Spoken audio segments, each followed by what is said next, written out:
Cela faisait exactement 2 mois que les papiers du divorce avaient été signés, 60 longs jours qui avaient semblé une éternité à Ethan. Les rires dans sa maison n'étaient plus que des échos. Les murs semblaient plus froids, et la petite voix de sa fille de 5 ans, Lily, était le seul son qui lui rappelait qu'il avait encore une raison de vivre.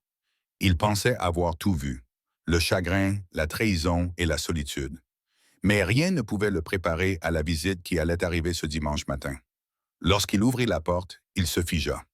Debout dans la douce lumière du matin, se tenait Sophie, la sœur cadette de son ex-femme, la femme qui autrefois ne pouvait même pas le regarder dans les yeux. Ce qu'elle lui dit ensuite allait bouleverser son monde. Ten survivait grâce à sa routine. Il se levait tôt, préparait le petit déjeuner de Lily, la déposait à la maternelle et passait le reste de la journée à réparer de vieux appareils électroménagers pour ses clients dans son petit atelier. Il n'était plus amer, juste vide. Son ex-femme, Clara, l'avait quitté après des années de distance croissante, prétextant qu'elle avait besoin de se retrouver. Il l'avait acceptée. Ce qu'il n'avait pas accepté, c'était qu'elle s'éloigne non seulement de lui, oui, mais aussi de Lily. Une mère qui disparaissait de la vie de sa fille, c'était une douleur qu'il ne pouvait pas vraiment expliquer. Sophie avait toujours été la plus calme des deux sœurs, gentille, calme, mais distante. Pendant le mariage d'Ethan et Clara, elle avait gardé ses distances, respectant les limites et restant à l'écart de leurs problèmes privés. Elle était enseignante, douce avec les enfants, parlait doucement et observait toujours plus qu'elle ne disait. Et maintenant, c'était elle qui se tenait devant sa porte, se tordant nerveusement les mains. Ethan, dit-elle doucement, il faut qu'on parle. C'est à propos de Clara. Il lui fit signe d'entrer, l'esprit en ébullition. Sophie hésita avant d'entrer, regardant autour d'elle le petit salon, bien rangé mais modeste. Les jouets de Lily étaient éparpillés dans un coin, une couverture était posée sur le canapé et une légère odeur de crêpes flottait dans l'air. Elle a des problèmes, finit par dire Sophie, la voix tremblante. Clara est malade depuis des mois. Elle n'en a parlé à personne, pas même à moi, jusqu'à la semaine dernière. Elle est à l'hôpital maintenant. Ethan eut le souffle coupé. Malade? Comment ça, malade? De la leucémie, murmura Sophie. Elle, elle ne va pas bien. Ces mots le frappèrent comme un coup de poing. Des souvenirs lui revinrent en mémoire. Les disputes, le silence, l'amour qui avait été réel autrefois, et le moment où elle était partie sans se retourner. Malgré toute sa douleur, Ethan ne lui avait jamais souhaité de mal. Elle était toujours la mère de son enfant. Sophie se pencha par-dessus la table, les larmes aux yeux. Et elle te demandait, Ethan. Et Lily, pendant un long moment, il resta immobile.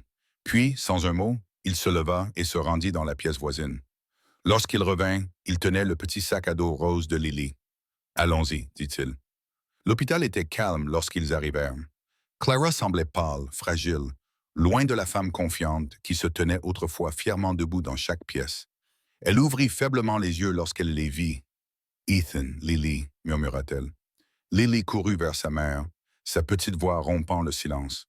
Maman, tu as l'air fatiguée. Clara sourit faiblement en caressant les cheveux de sa fille. Tu m'as manqué, ma chérie.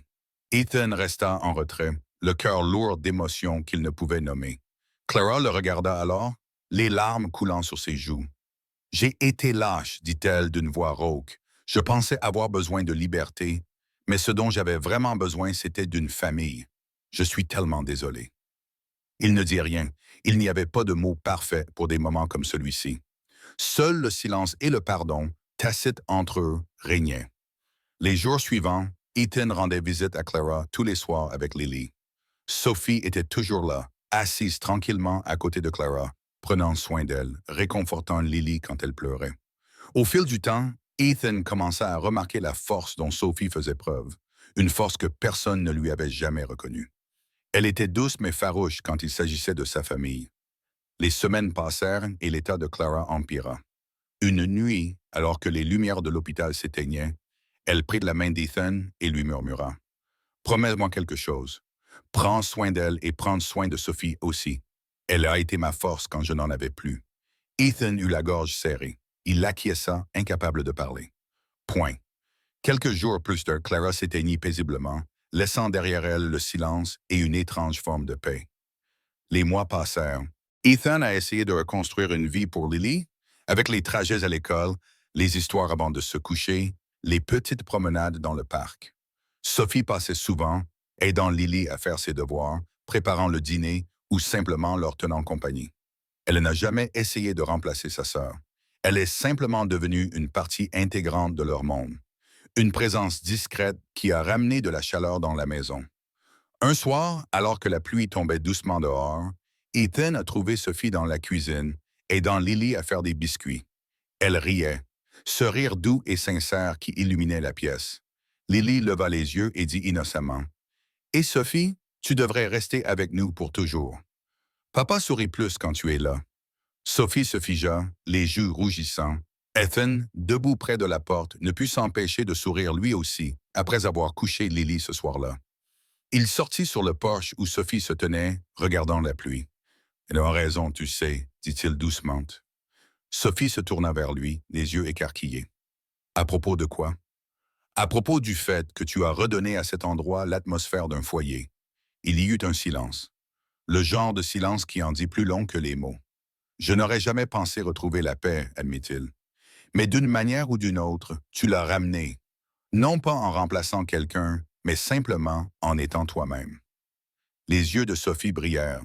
« Je n'avais pas prévu ça, Ethan. Je voulais juste que Lily soit entourée d'amour, et toi aussi. » Ethan s'approcha, la voix légèrement tremblante, « Et maintenant, je ne peux plus imaginer une journée sans toi ici. » Des larmes coulèrent sur le visage de Sophie. Mais cette fois, elles étaient dues à la chaleur, et non à la douleur. Le lendemain matin, alors que la lumière du soleil inondait la pièce, Lily entra en courant dans leur chambre, un dessin à la main. Il représentait 3 bonhommes allumettes, elle, son père et tante Sophie, se tenant la main sous un soleil jaune vif. « Notre famille, » dit-elle fièrement. Ethan et Sophie se regardèrent, puis regardèrent Lily, et tous deux sourirent à travers leurs larmes, car parfois, la vie nous brise pour nous reconstruire plus fort. Ethan avait perdu l'amour une fois, pour le redécouvrir dans l'endroit le plus inattendu, dans le pardon, dans la gentillesse et dans le cœur de quelqu'un qui était destiné à rester. Et alors qu'ils se tenaient là ensemble, le passé enfin apaisé, Ethan comprit quelque chose de profond. Parfois, les personnes qui entrent dans votre vie après la tempête sont celles qui vous attendaient tranquillement depuis toujours.